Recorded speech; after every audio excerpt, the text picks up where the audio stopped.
అందరికీ మనలా excellence Telugu YouTube ఛానల్కి ఇంకోసారి సుస్వాగతం. ఈరోజు సైన్స్ అండ్ టెక్నాలజీకి సంబంధించిన విషయాల గురించి మాట్లాడుకుందాం. మాల్దీవ్స్ ఈ మధ్య ఏం చెప్పింది? హైడ్రోగ్రాఫిక్ స్టడీస్కి సంబంధించినటువంటి మెమొరాండమ్ ఆఫ్ అండర్స్టాండింగ్ని మేము రెన్యూ చేయటం లేదు అని చెప్పింది. ఈ సందర్భంగా అసలు హైడ్రోగ్రాఫిక్ స్టడీస్ అంటే ఏమిటి? తర్వాత ఈ మధ్య ఇంకొక వార్త వచ్చింది. సిటీ స్కాన్కి ఎక్కువగా ఎక్స్పోజ్ అయితే, అంటే ఎక్కువ సార్లు సిటీ స్కాన్స్కి ఎక్స్పోజ్ అయితే క్యాన్సర్ వచ్చేటువంటి అవకాశాలు పెరుగుతాయి అని చెప్పి. అసలు సిటీ స్కాన్ అంటే ఏమిటి? దానికి నార్మల్ ఎక్స్రేకి తేడా ఏమిటి? అలాగే ఈ మధ్య తమిళనాడులో ఒక ప్రాంతంలో కాయల్పట్టినం అనే ప్రాంతంలో 24 గంటల వ్యవధిలో 95 సెంటీమీటర్ల వర్షం పడింది. ఈ సందర్భంగా న్యూమెరికల్ వెదర్ ప్రిడిక్షన్కి ప్రాబబలిస్టిక్ ఫోర్కాస్ట్కి మధ్య ఉన్నటువంటి తేడా ఏమిటి? అలాగే మన ఇమ్యూన్ సిస్టమ్ గురించి మనందరికీ తెలుసు. ఇమ్యూన్ సిస్టమ్ అంటే మనకి డిసీజెస్ రాకుండా, ప్యాథోజన్స్ మన బాడీలోకి వెళ్ళినా కూడా అవేమీ చేయకుండా ఉండటానికి ఏర్పాటైనటువంటి సిస్టమ్ అన్నమాట. ఇక్కడ కొన్ని పదాలు తరచుగా వార్తల్లోకి వస్తూ ఉంటాయి. ఇన్నేట్ ఇమ్యూనిటీ అంటే ఏమిటి? అడాప్టివ్ ఇమ్యూనిటీ అంటే ఏమిటి? అలాగే సెల్ మీడియేటెడ్ ఇమ్యూనిటీ అంటే ఏమిటి? హ్యూమరల్ ఇమ్యూనిటీ అంటే ఏమిటి? ఇక్కడ టీ సెల్స్, బి సెల్స్ గురించి కూడా మాట్లాడుకుందాం. అలాగే రక్తంలో ఉండేటువంటి రకరకాల సెల్స్ గురించి కూడా మీకు ఎక్స్ప్లెయిన్ చేస్తాను.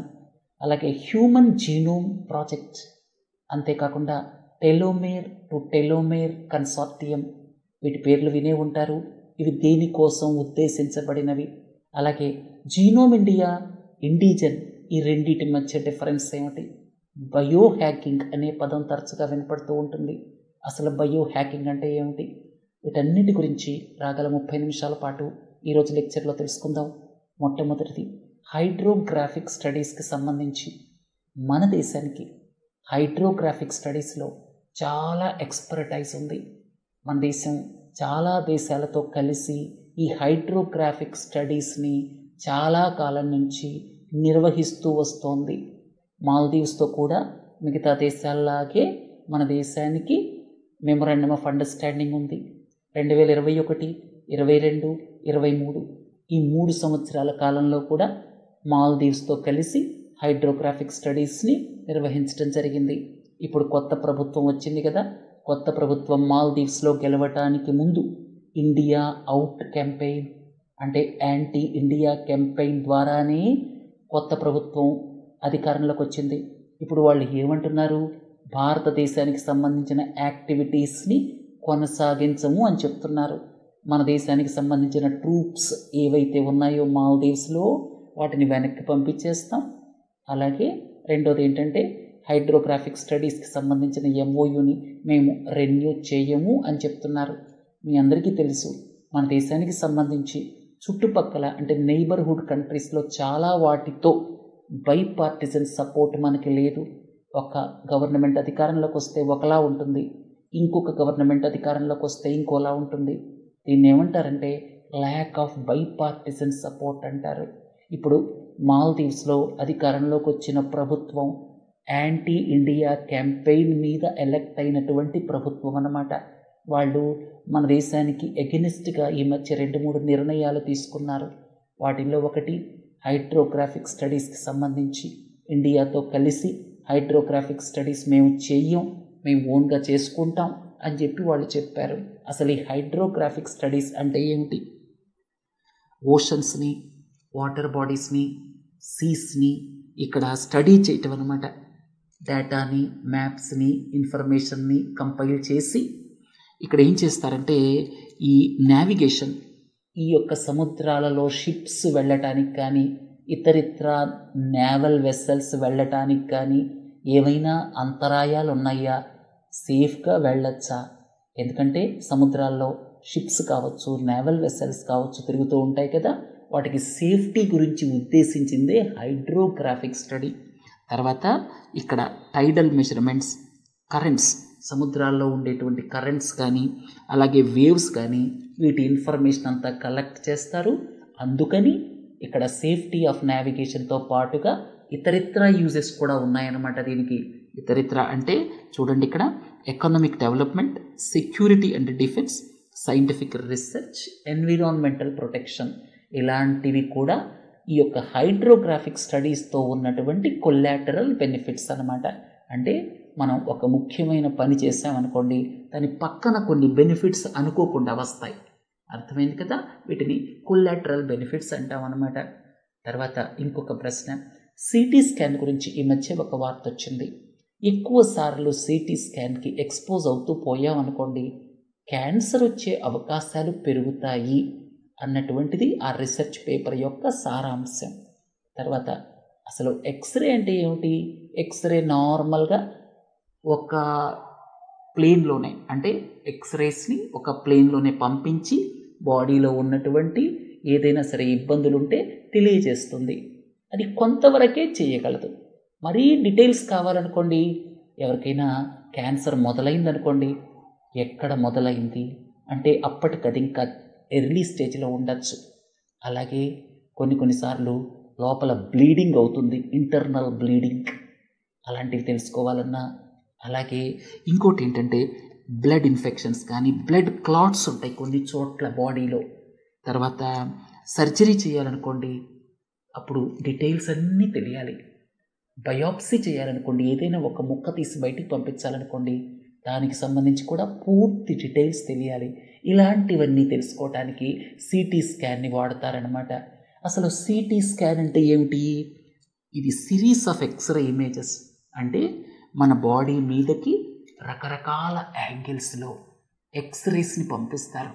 రకరకాల యాంగిల్స్లో ఎక్స్రేస్ని పంపించిన తర్వాత ఆ వచ్చినటువంటి ఇమేజెస్ని కంప్యూటర్ ప్రాసెస్ చేసి ఆ తర్వాత మనకి అవుట్పుట్ ఇస్తుందన్నమాట. అర్థమైంది కదా. ఇది క్రాస్ సెక్షనల్ ఇమేజెస్ క్రియేట్ చేస్తుంది. బోన్స్ కావచ్చు, సాఫ్ట్ టిష్యూస్ కావచ్చు, బ్లడ్ వెసల్స్ కావచ్చు. ఎందుకంటే రకరకాల యాంగిల్స్లో ఎక్స్రేస్ వెళ్ళిన తర్వాత బాడీలో ఉన్నదంతా కూడా తెలిసిపోతుంది.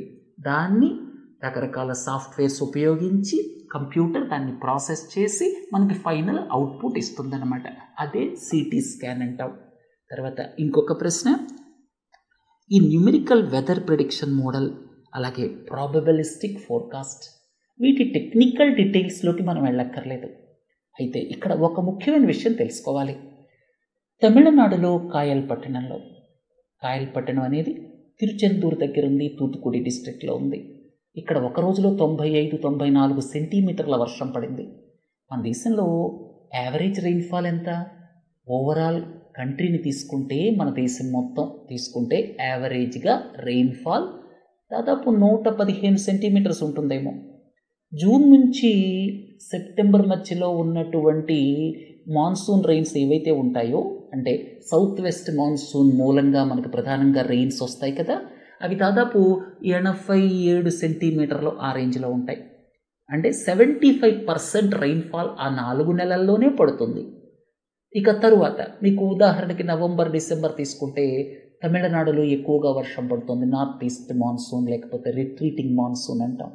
అలాగే మీకు వెస్ట్రన్ డిస్టర్బెన్సెస్కి సంబంధించి north western part of the కంట్రీలో వర్షం పడుతుంది చలికాలంలో. సో ఇట్లా మొత్తం కలిపితే యావరేజ్ 116 సెంటీమీటర్లు, 115 ఆ రేంజ్లో వస్తుంది. అందులో 87-88 సెంటీమీటర్ల యావరేజ్ రెయిన్ఫాల్ మనకి ఈ సౌత్ వెస్ట్ మాన్సూన్ మూలంగా 4 నెలల్లో కురుస్తుంది. ఇది మీ అందరికీ తెలిసిన విషయమే. అయితే ఒక్క రోజులో 95 సెంటీమీటర్లు అంటే దాదాపు సౌత్ వెస్ట్ మాన్సూన్ యావరేజ్గా వచ్చే రెయిన్ఫాల్ కంటే కూడా ఎక్కువ ఒక్క రోజులో పడింది. ఇలాంటివి ప్రస్తుతం ఉన్న వెదర్ ప్రిడిక్షన్ మోడల్స్ ప్రిడిక్ట్ చేయగలవా? ప్రస్తుతం ఉన్న మోడల్స్ ఏమిటి? న్యూమెరికల్ వెదర్ ప్రిడిక్షన్ మోడల్స్ అంటారు. అంటే ఈ న్యూమెరికల్ వెదర్ ప్రిడిక్షన్ మోడల్స్ ఏవైతే ఉన్నాయో అవి మ్యాథమెటికల్ మోడల్స్ని ఉపయోగించి ప్రిడిక్ట్ చేస్తారు. అవి ప్రిడిక్ట్ చేసేది దాదాపు 21 సెంటీమీటర్లు ఆ రేంజే. అంటే వాళ్ళు ఏం చెప్తారంటే 21 సెంటీమీటర్లు అంతకు మించి ఎక్స్ట్రీమ్లీ హెవీ రెయిన్ఫాల్ ఏదో అంటారు దాన్ని, అంతవరకే చెప్తారు. 90-80 పడేది వాళ్ళు చెప్పలేరు. సో అందుకని ప్రస్తుతం ఉన్నటువంటి వెదర్ ప్రిడిక్షన్ మోడల్ ఏదైతే ఉందో ఇలాంటి 70 సెంటీమీటర్లు 80 సెంటీమీటర్లు దీన్ని ప్రిడిక్ట్ చేయలేదు. అయితే దానికి ప్రాబబిలిస్టిక్ ఫోర్కాస్ట్ వాడాలి అని వార్త వచ్చింది. ఇక్కడ రకరకాల ప్రాబబిలిటీ అంటే పర్టర్బ్డ్ కండిషన్స్, అంటే రకరకాల కాంబినేషన్స్ని తీసుకొని ఇక్కడ అరైవ్ అవుతారనమాట. అంటే ఇలాంటి 90-95 సెంటీమీటర్ల రెయిన్ఫాల్ని ప్రిడిక్ట్ చేయడానికి మనం ప్రాబబిలిస్టిక్ ఫోర్కాస్ట్ వైపు షిఫ్ట్ అవ్వాలి, ప్రస్తుతం న్యూమరికల్ వెదర్ ప్రిడిక్షన్ మోడల్ నుంచి అని వార్త వచ్చిందనమాట. అర్థమైంది కదా. ప్రస్తుతం ఉన్నటువంటి న్యూమరికల్ వెదర్ ప్రిడిక్షన్ మోడల్ ఏదైతే ఉందో అది ఇంత పెద్ద మొత్తంలో వచ్చేటువంటి రెయిన్స్ని ప్రిడిక్ట్ చేయలేవు. అలాగే మనం ఈ యొక్క ప్రాబబిలిస్టిక్ ఫోర్కాస్ట్కి వెళితేనే అది సాధ్యమవుతుంది. తర్వాత ప్రశ్న, డైరెక్టెడ్ ఎనర్జీ వెపన్స్. ఈ మధ్యకాలంలో hypersonic weapons, directed energy weapons గురించి ఎక్కువ ప్రపంచం అంతా మాట్లాడుకుంటోంది. రాబోయే కాలంలో ఈ 2 రకాల వెపన్స్ నార్మల్ అవుతాయేమో 10 ఏళ్ల తర్వాత. హైపర్సోనిక్ వెపన్స్ అంటే ఏమిటి? మ్యాక్ నంబర్ 5 దాటినది. అంటే స్పీడ్ ఎంత ఉంటుంది? గంటకి 6000 కిలోమీటర్ల పైన ఉంటుంది. మ్యాక్ నంబర్ 25, 26 ఉన్నటువంటివి కూడా తయారు చేయబడ్డాయి. అంటే ఏదైనా ఒక మిస్సైల్ని ఇక్కడి నుంచి మనం ప్రయోగించామనుకోండి, అది అరగంట లోపల యునైటెడ్ స్టేట్స్ ఆఫ్ అమెరికాకి వెళ్ళిపోతుంది. మీరు విమానంలో యునైటెడ్ స్టేట్స్ ఆఫ్ అమెరికా వెళ్ళాలనుకోండి, డైరెక్ట్గా వెళ్ళినా 16-17 గంటలు పడుతుంది. మధ్యలో ఎక్కడో దిగి వెళ్తారనుకోండి, అంటే ఒక ట్రాన్సిట్ స్టాప్ ఉంటుంది, ఫ్రాంక్ఫర్ట్లోనో దుబాయ్లోనో, అందుకే మీకు 20 గంటలు 24 గంటలు పడుతుంది. నార్మల్గా అయితే 16-17 గంటల్లో డైరెక్ట్గా వెళ్ళిపోతారు. అంటే దాదాపు 1000 కిలోమీటర్ల స్పీడ్తో వెళతాయి విమానాలు, 1000 ఆ రేంజ్లో. అయితే మీకు ఈ హైపర్సోనిక్ వెపన్స్ అంటే మినిమం స్పీడే 6000 కిలోమీటర్లు, 6200 అరౌండ్ వస్తుంది. అంటే మీరు మ్యాక్ నంబర్ 5 ఉన్నటువంటి మిస్సైల్ని ప్రయోగిస్తే అది 3 గంటల లోపలే అమెరికా చేరిపోతుంది. అలాగే మీరు మ్యాక్ నంబర్ 25-30, ఈ మధ్య రష్యా ఒక హైపర్సోనిక్ వెపన్ని తయారు చేసింది. దాని పేరు అవాన్గార్డ్ అనుకుంటాను. దాని మ్యాక్ నంబర్ చాలా ఎక్కువ ఉంది. అలాగే 25-30 మ్యాక్ నంబర్ ఉన్నటువంటి హైపర్సోనిక్ మిస్సైల్స్ని కూడా ప్రపంచంలో తయారు చేస్తున్నారు ఇప్పుడు. దాంతో ఏమవుతుందంటే దాదాపు అరగంట లోపలే మనం ఏ దేశాన్నైనా చేరొచ్చు, మన మిస్సైల్స్ వెళతాయి. దాంతో అక్కడ ఉన్నటువంటి మిస్సైల్ డిఫెన్స్ షీల్డ్ ఏదైతే ఉంటుందో అది పని చేయలేకపోవచ్చు. రాబోయే కాలంలో హైపర్సోనిక్ వెపన్స్, మనకు కూడా బ్రహ్మోస్ ఏదైతే ఉందో, ఇండియా రష్యా కలిసి తయారు చేసినటువంటి బ్రహ్మోస్ 2 అనుకుంటాను, అది కూడా హైపర్సోనిక్ మిసైల్ కిందకే వస్తుంది. తర్వాత హైపర్సోనిక్ మిసైల్స్ కాసేపు పక్కన పెట్టి డైరెక్టెడ్ ఎనర్జీ వెపన్స్ అంటే ఏమిటి? డైరెక్ట్గా మీరు హై ఎనర్జీ మైక్రోవేవ్స్ని కానీ, లేకపోతే హై ఎనర్జీ లేజర్స్ని కానీ, లేజర్స్ని ఉపయోగించి, లేజర్ బీమ్ని ఉపయోగించి మీరు ఒక శాటిలైట్ యొక్క ఎలక్ట్రానిక్ సిస్టమ్ని టోటల్గా డిసేబుల్ చేయొచ్చు. ఎక్కడి నుంచి మీరు లేజర్స్ పంపించారనుకోండి, లేజర్స్ అంటే ఉంది, అవి లైట్ వేవ్స్ కదా, స్పీడ్ ఆఫ్ లైట్తో వెళతాయి. స్పీడ్ ఆఫ్ లైట్ అంటే చూడండి చాలా ఫాస్ట్గా వెళ్ళిపోతాయి. సో మీరు ఈ హై ఎనర్జీ లేజర్స్ని పంపించి కానీ, హై ఎనర్జీ మైక్రోవేవ్స్ని పంపించి కానీ శాటిలైట్స్ని డిసేబుల్ చేయొచ్చు. రాబోయే కాలంలో ఎక్కువగా ప్రపంచంలో డ్యామేజ్ జరుగుతుంది అనుకుంటే 3 విధాలుగా జరగచ్చు. ఒకటి ఏంటంటే హైపర్సోనిక్ మిస్సైల్స్, రెండోది టాక్టికల్ న్యూక్లియర్ వెపన్స్, తర్వాత మూడోది డైరెక్టెడ్ ఎనర్జీ వెపన్స్.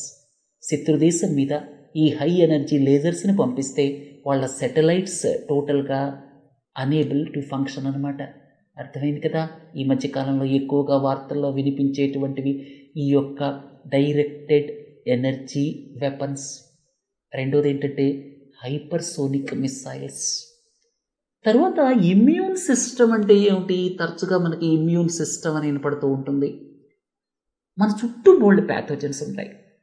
మనం బయటికి నడుచుకుంటూ వెళ్ళామనుకోండి, బోల్డ్ వైరస్లు ఉంటాయి, బోల్డ్ బ్యాక్టీరియా ఉంటాయి, ఇంకా రకరకాల క్రిములు ఉంటాయి, ఇన్సెక్ట్స్ ఉంటాయి. అవన్నీ మన బాడీలోకి వెళ్ళి మనకి నష్టం చెయ్యాలి అని ట్రై చేస్తూ ఉంటాయి, వాటి ప్రయత్నం అవి చేస్తూ ఉంటాయి. పారాసైట్స్ ఉన్నాయనుకోండి, ఇతర జీవుల మీద ఆధారపడి బతుకుతాయి, ఏమైనా మన శరీరంలో బతకొచ్చేమో అని అవి కూడా ట్రై చేస్తూ ఉంటాయి. మలేరియా పారాసైట్ ఉంది కదా, మలేరియా పారాసైట్ దోమల నుంచి మన శరీరంలోకి ఎంటర్ అయిన తర్వాత అది మన యొక్క బ్లడ్ సర్క్యులేటరీ సిస్టమ్ని, లివర్ని, బ్రెయిన్ని అన్నిటినీ గ్రాడ్యువల్గా ఆక్రమించేస్తుంది, అందరికీ తెలుసు కదా. సో అట్లా ప్రతి ప్యాథోజన్ కూడా మన శరీరంలోకి ఎంటర్ అవ్వాలి అని ట్రై చేస్తుంది. ఎంటర్ అయ్యాక దాని కంఫర్ట్ అది చూసుకుంటుంది. దాని కంఫర్ట్ చూసుకునే క్రమంలో మన కంఫర్ట్ పోతుంది. కొన్ని సందర్భాల్లో లైఫ్కే థ్రెట్స్ వస్తూ ఉంటాయి. ఉదాహరణకి COVID-19 వైరస్ చూడండి. సరే, దాని నుంచి మనని కాపాడటానికి ఇమ్యూన్ సిస్టమ్ ఉంది. పుట్టినటువంటి బేబీతో సహా ఇమ్యూన్ సిస్టమ్ పనిచేస్తుంది. తల్లి గర్భంలో నుంచి బయటికి రాగానే ఇమ్యూన్ సిస్టమ్ మొదలవుతుంది. అయితే రకరకాల పేర్లున్నాయి ఈ ఇమ్యూన్ సిస్టమ్కి. అవి మీకు ఎక్స్ప్లెయిన్ చేస్తాను. అవి ఎక్స్ప్లెయిన్ చేసే ముందు మీకు ఇక్కడ ప్రైమరీ కాంపోనెంట్స్ ఆఫ్ బ్లడ్ తెలియాలి. ఇది తెలియకుండా అక్కడికి వెళితే పూర్తిగా అర్థం కాకపోవచ్చు. ప్లాస్మా అనేది లిక్విడ్. అందులో రకరకాల సెల్స్ సస్పెండ్ అయి ఉంటాయి. రెడ్ బ్లడ్ సెల్స్ కావచ్చు, వైట్ బ్లడ్ సెల్స్ కావచ్చు, ప్లేట్లెట్స్ కావచ్చు. రెడ్ బ్లడ్ సెల్స్ అంటే మీకు ఎక్కువ ఎక్స్ప్లెయిన్ చేయక్కర్లేదు. వీటిని ఎరిథ్రోసైట్స్ అంటారు. వీటి లైఫ్ 120 days ఉంటుంది. వీటి గురించి మనం సికిల్ సెల్ డిసీజ్ గురించి మాట్లాడుకున్నప్పుడు చెప్పుకున్నాం. అలాగే హెమోగ్లోబిన్ గురించి మాట్లాడుకున్నప్పుడు చెప్పుకున్నాం. హెమోగ్లోబిన్ అనేటువంటి ప్రోటీన్ ఈ రెడ్ బ్లడ్ సెల్స్ మీద ఉంటుంది. ఈ హెమోగ్లోబిన్ వల్లే మనకి ఆక్సిజన్ క్యారీయింగ్ ఉంటుంది. వేరు వేరు ప్రాంతాలకి ఆక్సిజన్ క్యారీ చేయబడుతోంది. ఈ విషయాలన్నీ మనం నేర్చుకున్నాం. తర్వాత వైట్ బ్లడ్ సెల్స్ గురించి మనం మొదటిసారి నేర్చుకుంటున్నాం ఈ లెక్చర్స్ ద్వారా. వైట్ బ్లడ్ సెల్స్ని ఏమంటారంటే ల్యూకోసైట్స్ అంటారు. ల్యూకోసైట్స్కి లింఫోసైట్స్కి డిఫరెన్స్ అర్థం చేసుకోండి. ల్యూకోసైట్స్ అనేవి వైట్ బ్లడ్ సెల్స్. ఇందులో చాలా రకాలు ఉంటాయి. Lymphocytes, monocytes, eosinophils, basophils, neutrophils, ఇవన్నీ వైట్ బ్లడ్ సెల్స్లో ఉండేటువంటి రకాలు అన్నమాట. చాలాసార్లు మీరు కన్ఫ్యూజ్ అవుతూ ఉంటారు. ల్యూకోసైట్స్ అంటే వైట్ బ్లడ్ సెల్స్, ఎరిథ్రోసైట్స్ అంటే రెడ్ బ్లడ్ సెల్స్, థ్రోంబోసైట్స్ అంటే ప్లేట్లెట్స్ అన్నమాట. ప్లేట్లెట్స్ అంటే రక్తం గడ్డగట్టడానికి ఇంకా ఇతరితర పనులకి ఉపయోగపడుతూ ఉంటాయి. ఎవరికైనా సరే డెంగీ ఫీవర్ లాంటిది వచ్చిందనుకోండి, ఒక్కొక్కసారి ప్లేట్లెట్స్ తగ్గచ్చు. అందుకే ప్లేట్లెట్స్ చెక్ చేస్తారనమాట. సరే, ఈ వైట్ బ్లడ్ సెల్స్ ఏవైతే ఉన్నాయో వాటిని ల్యూకోసైట్స్ అంటారని నేర్చుకున్నాం కదా. ఇందులో రకరకాలు ఉన్నాయన్నమాట. అర్థమైంది కదా. ఈ యొక్క బ్లడ్ సెల్స్ అన్నీ కూడా బోన్ మ్యారోలో తయారవుతూ ఉంటాయి అన్నమాట. రైట్. ఇంకోటి ఏంటంటే ఈ వైట్ బ్లడ్ సెల్స్ యొక్క టైం, అవి ఎన్ని రోజులు జీవించి ఉంటాయి అని చూస్తే చాలా తక్కువ రోజులు జీవించి ఉంటాయి. కొన్ని అయితే 1 రోజు, 3 రోజులు, 4 రోజులు ఉంటాయి. కొత్తవి తయారవుతూ ఉంటాయి. రెడ్ బ్లడ్ సెల్స్ అయితే 120 days ఉంటాయి అన్నమాట. అంటే వాటి లైఫ్ పీరియడ్ అన్నమాట. ఇవన్నీ కూడా బోన్ మ్యారోలో ఉత్పత్తి అవుతూ ఉంటాయి. So white blood cells, red blood cells, వీటి గురించి నేర్చుకున్న తర్వాత ఇప్పుడు మనం ఈ యొక్క ఇమ్యూన్ సిస్టంలోకి వెళదాం. మీకు ఇంతకు ముందే చెప్పాను, ఇమ్యూన్ సిస్టమ్ అనేది తల్లి గర్భంలో నుంచి బయటకు వచ్చినప్పటి నుంచి ఉంటుంది. లేకపోతే పిల్లలు ఎలా బతుకుతారు చెప్పండి? బయట ఉన్నటువంటి ప్యాథోజన్స్ పిల్లలకి ఇబ్బంది కలుగజేస్తాయి. అందుకని ఇక్కడ తల్లి గర్భంలో నుంచి బయటకు వచ్చిన దగ్గర నుంచి ఒక మనిషికి ఉండేటువంటి ఇమ్యూనిటీని ఏమంటారంటే ఇన్నేట్ ఇమ్యూనిటీ అంటారు. Innate immunity. దీన్ని నాన్ స్పెసిఫిక్ ఇమ్యూన్ రెస్పాన్స్ అని కూడా అనొచ్చు. ఇది ఫస్ట్ లైన్ ఆఫ్ డిఫెన్స్ అన్నమాట. మొట్టమొదటి లైన్ ఆఫ్ డిఫెన్స్. ప్యాథోజన్స్ మన శరీరంలోకి రావాలి అని ట్రై చేస్తే అవి దాడి చేసి వాటిని చంపేస్తాయి. ఇక్కడ మీరు చూడండి, చాలాసార్లు బ్లడ్ టెస్ట్ చేస్తారు. మీరు చేసినప్పుడు వీటన్నిటి కౌంట్స్ ఇస్తారు మీకు. న్యూట్రోఫిల్స్ ఎంత ఉన్నాయి, మోనోసైట్స్ ఎంత ఉన్నాయి, ఇస్నోఫిల్స్ ఎంత ఉన్నాయి. అన్నిటికంటే ఎక్కువ ఉండేది ఏంటి? న్యూట్రోఫిల్స్ ఎక్కువ ఉంటాయి. ఎంత 40, 50, 60 ఆ రేంజ్లో ఉంటాయి అనుకుంటాను. సో బ్లడ్లో అంటే వైట్ బ్లడ్ సెల్స్లో ఎక్కువ ఉండేది న్యూట్రోఫిల్స్. మీకు ఇక్కడ ఇవన్నీ కూడా వైట్ బ్లడ్ సెల్స్లో భాగాలన్నమాట. అంటే వాటి కాంపోనెంట్స్ అన్నమాట. ఎన్ని రకాలుగా ఉంటాయనే చెప్పాను. వైట్ బ్లడ్ సెల్స్ అన్నీ కలిపి ల్యూకోసైట్స్ అంటాం. తర్వాత వాటిల్లో ఉండేటువంటి వేరియస్ పార్ట్స్ అంటే వేరియస్ టైప్స్ అనుకోవచ్చు. ఆ టైప్స్ మీకు 5 రకాలు చెప్పాను. అన్నిటికంటే ఎక్కువ న్యూట్రోఫిల్స్ ఎక్కువ ఉంటాయి. సరే, ఇక్కడ బేసోఫిల్స్ ఏం చేస్తాయి? ఇవి ఒక ప్యాథోజన్ గురించి ఒక అలామ్ని రైజ్ చేస్తాయి. తర్వాత పారాసైటిక్ సెల్స్ని, క్యాన్సర్ సెల్స్ని చంపేసేవి ఇస్నోఫిల్స్ అన్నమాట. సో మన బ్లడ్లో ఇవన్నీ ఉండాలి. వాటికి ఒక రేంజ్ కూడా ఉంటుంది. తర్వాత మోనోసైట్స్ బ్యాక్టీరియాని చంపేస్తాయి.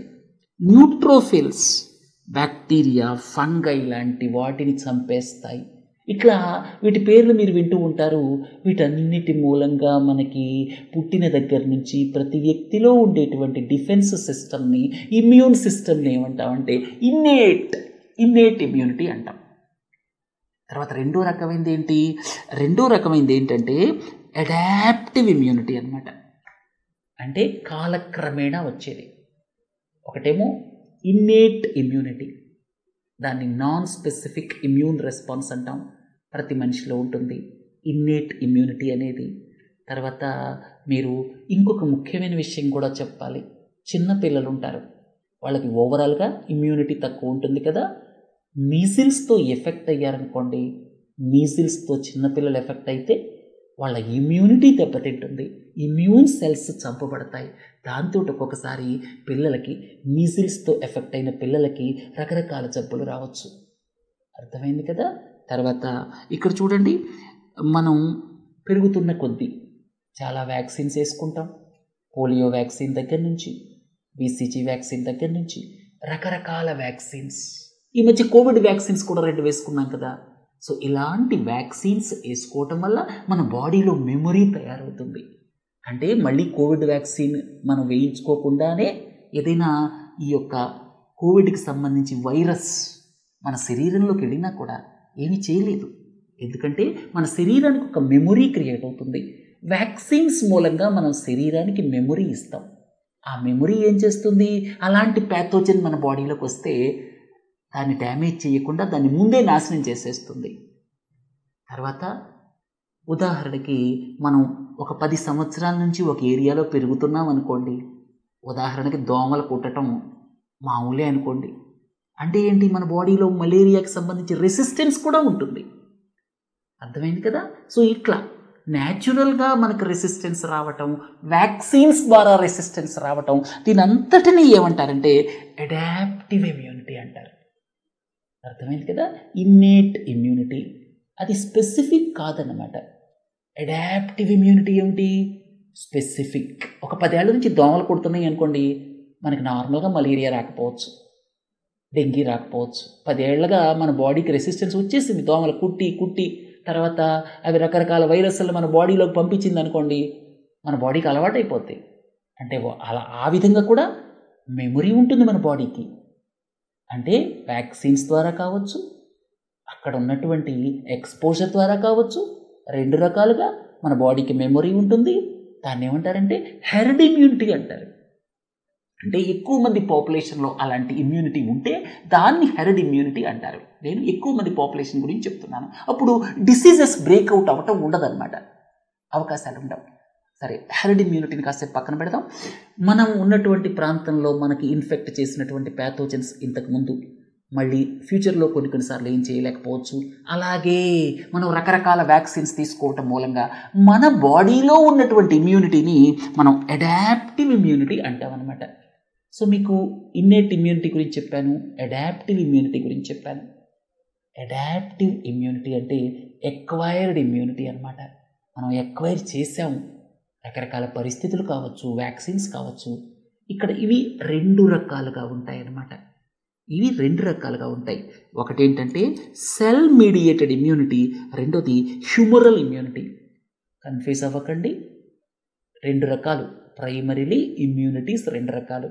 ఒకటేమో ఇన్నేట్ ఇమ్యూనిటీ, అది నాన్ స్పెసిఫిక్ రెస్పాన్స్, సహజంగా వచ్చేది.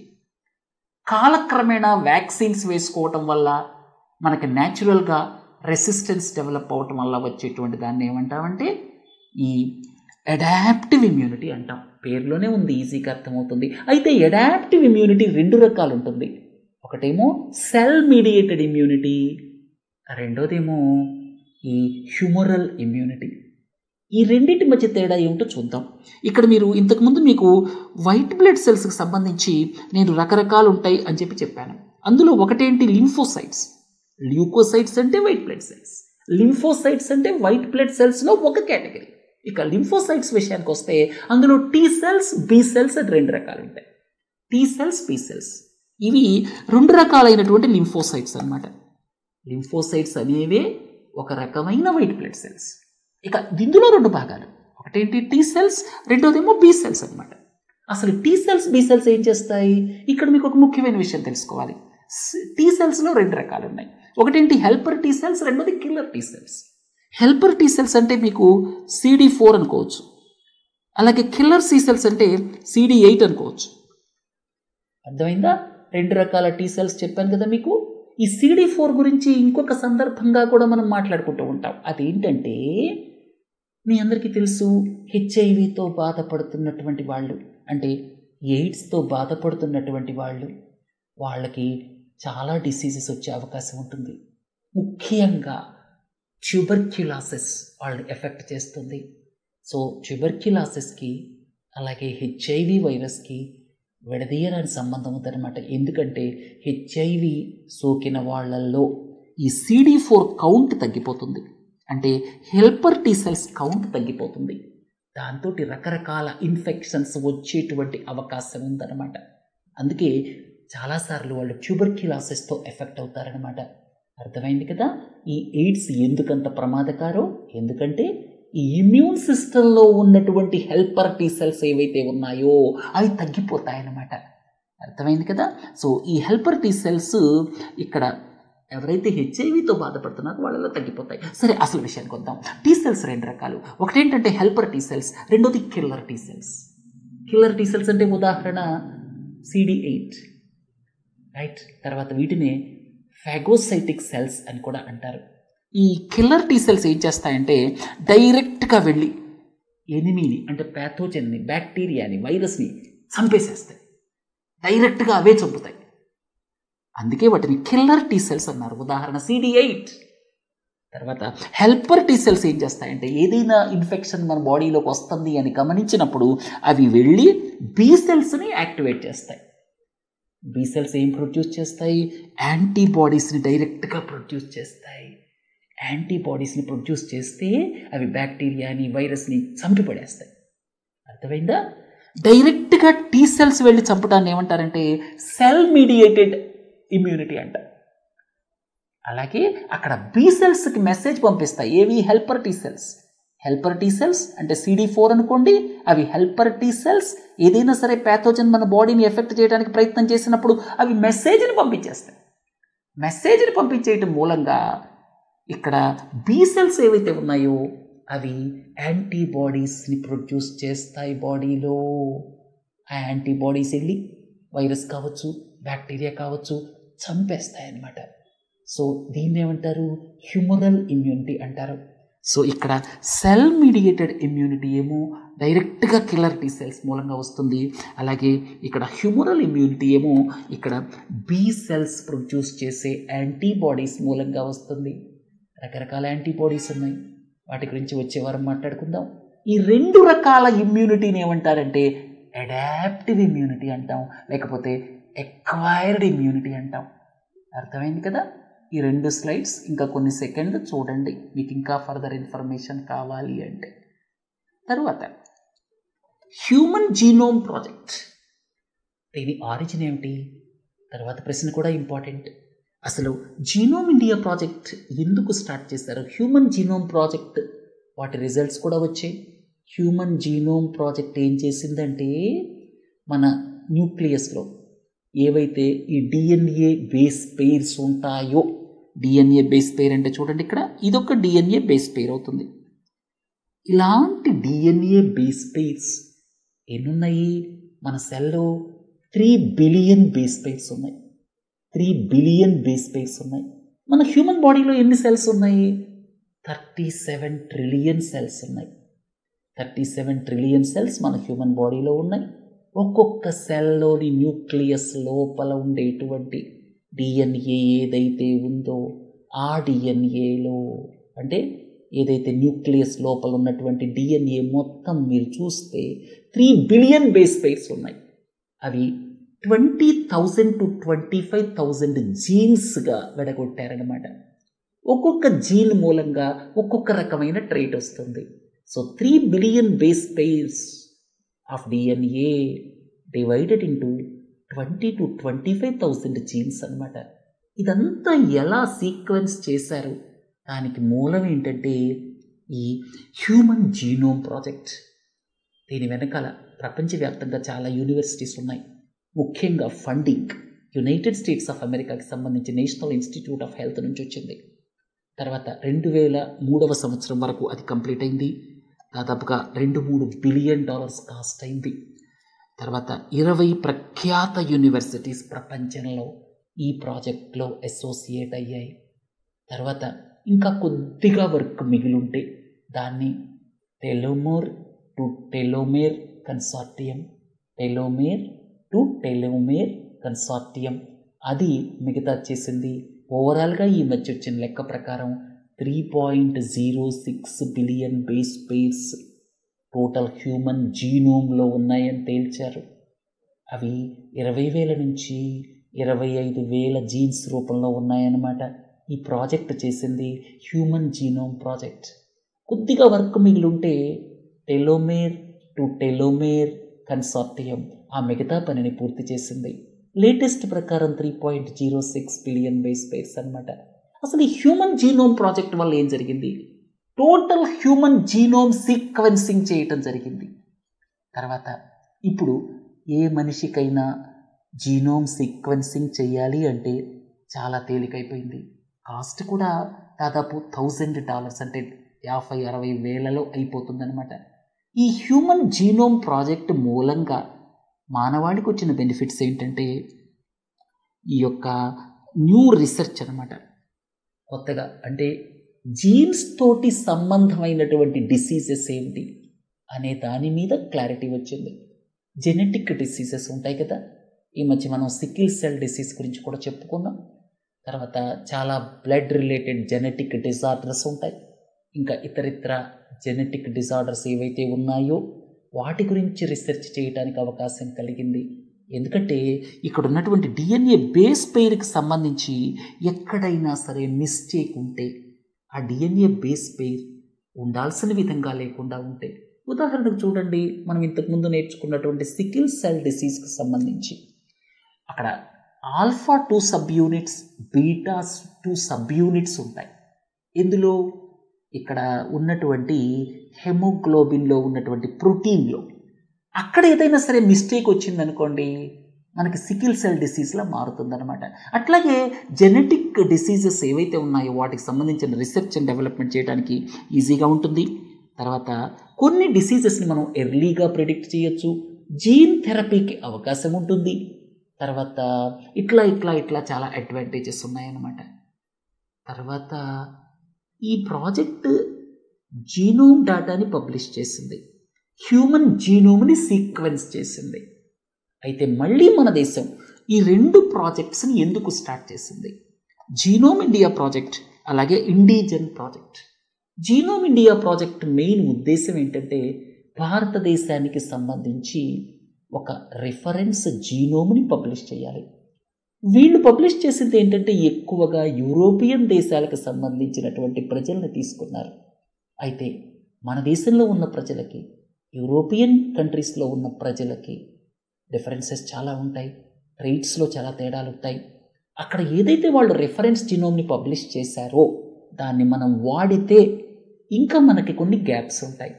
పర్సనలైజ్డ్ మెడిసిన్ని డెవలప్ చేయాలన్నా సరే, అలాగే కొత్త డిసీజెస్ మన దేశంలో వచ్చేటువంటి రేర్ డిసీజెస్ని ఐడెంటిఫై చేయాలన్నా సరే మనకి ఒక రిఫరెన్స్ జీనోమ్ ఉండాలి అని చెప్పి 10,000 శాంపుల్స్ తీసుకొని మన దేశం మొత్తం మీద వీళ్ళు ఒక రిఫరెన్స్ జీనోమ్ని తయారు చేయాలి అని చెప్పి ఈ ప్రాజెక్టుని స్టార్ట్ చేశారు.